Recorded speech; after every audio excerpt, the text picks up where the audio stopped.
Hello everyone, welcome back to another series MCQ session. আজি আমি আসাম হিষ্ট্ৰীৰ পালা ডাইনেষ্টিৰ ওপৰত কেইটামান অতি গুৰুত্বপূৰ্ণ কুৱেশ্যন আপোনালোকৰ মাজত লৈ আহিছোঁ যিকেইটা কুৱেশ্যন আপোনাৰ আসামৰ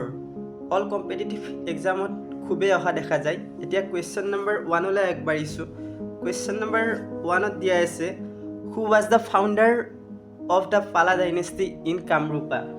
অৰ্থাৎ কামৰূপত পাল বংশৰ প্ৰতিষ্ঠাপক কোন আছিল সুধিছে ইয়াত অপশ্যন এ দিয়া আছে Gopala B Indrapala C Ratnapala and D Brahmapala আৰু ইয়াৰে কাৰেক্ট আনচাৰটো হৈছে অপশ্যন ডি ব্ৰহ্মপালা এতিয়া কুৱেশ্যন নম্বৰ 2 ফালে আগবাঢ়িছোঁ কুৱেশ্যন নম্বৰ 2ত কোৱা হৈছে আমাক which of the following Pala king shifted the capital of Kamarupa from Harupeshwara to Pragjyotishpur Guwahati অৰ্থাৎ তলৰ কোনজন পাল ৰজাই কামৰূপৰ ৰাজধানী হৰুপেশ্বৰৰ পৰা প্ৰাগজ্যোতিষপুৰলৈ স্থানান্তৰ কৰিছিল সুধিছে অপশ্যন এ দিয়া আছে Jayapala B Indrapala C Ratnapala and D Brahmapala আৰু ইয়াৰে কাৰেক্ট আনচাৰটো হৈছে অপশ্যন ডি ব্ৰহ্মপালা থাৰ্ড কুৱেশ্যনটো চাব In which of the following centuries the Pala dynasty ruled in Assam? অৰ্থাৎ কোনটো শতিকাত পাল বংশই অসমত শাসন কৰিছিল সুধিছে এ দিয়া আছে 8th century to the 11th century B দিয়া আছে 10th century to the 12th century C 9th century to the 12th century আৰু ডিত কোৱা হৈছে 10th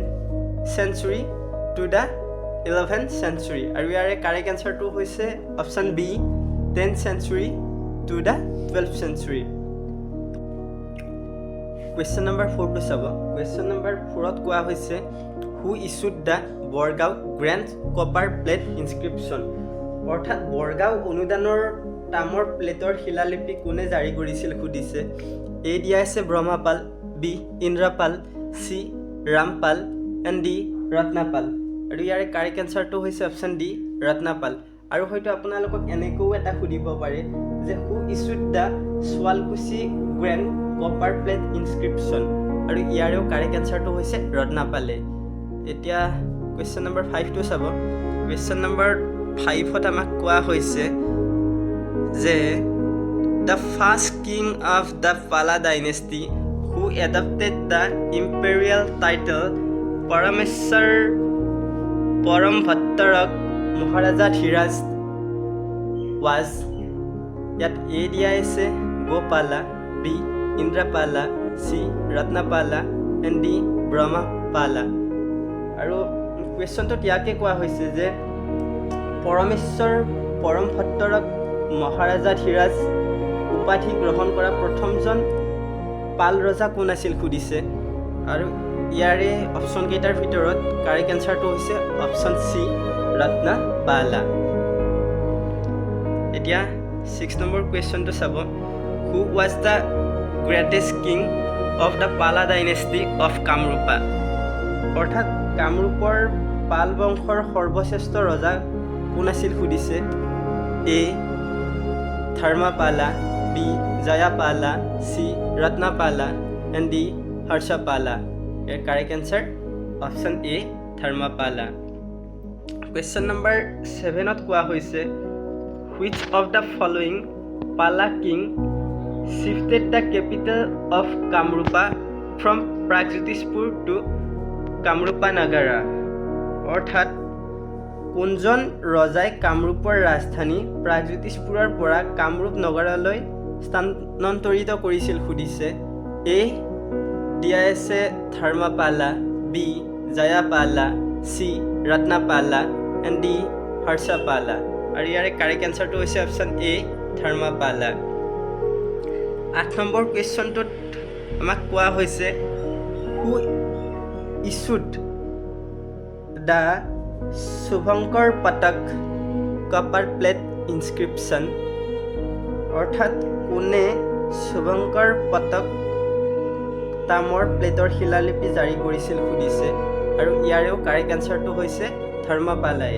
আৰু হয়তো আপোনালোকক এনেকৈ এটা কুৱেশ্যন সুধিব পাৰে যে who issued the পুষ্পাভাদ্ৰা কাপাৰ plate inscription, আৰু ইয়াৰেও এনচাৰটো ধৰ্মপালাই হয়, নতুবা আৰু এটা কুৱেশ্যন এনেকৈও হৈ যাব পাৰে যে who issued the Sonamukhi copper plate inscription, আৰু এইটোৰো কাৰেক্ট এনচাৰ ধৰ্মপালাই হয়। এতিয়া কুৱেশ্যন নম্বৰ 9টো চাব। In which of the following places were the Gachtal copper plate inscription, অৰ্থাৎ কোনখন ঠাইত গষ্টাৰ কপাৰ প্লেটৰ শিলালিপি পোৱা হৈছিল এইটো সুধিছে। A Kamarupa, B Tezpur, C Nagaon, and D Nalbari, আৰু ইয়াৰ কাৰেক্ট এনচাৰটো হৈছে অপশ্যন চি নগাঁও। একেবাৰে শেষৰ কুৱেশ্যনটিলৈ আগবাঢ়িছোঁ। কুৱেশ্যন নম্বৰ 10ত কোৱা হৈছে আমাক who was the last ruler of the Pala dynasty of Kamarupa, অৰ্থাৎ কামৰূপৰ পাল বংশৰ শেষৰ ৰজাজন কোন সুধিছে। Option A Dharmapala, B Jayapala, C Ratnapala, D Brahmapala. ইয়াৰ correct answer option B Jayapala. গতিকে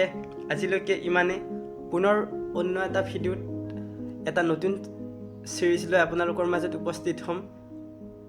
চ' that is all for today. Thanks for ৱাটছিং।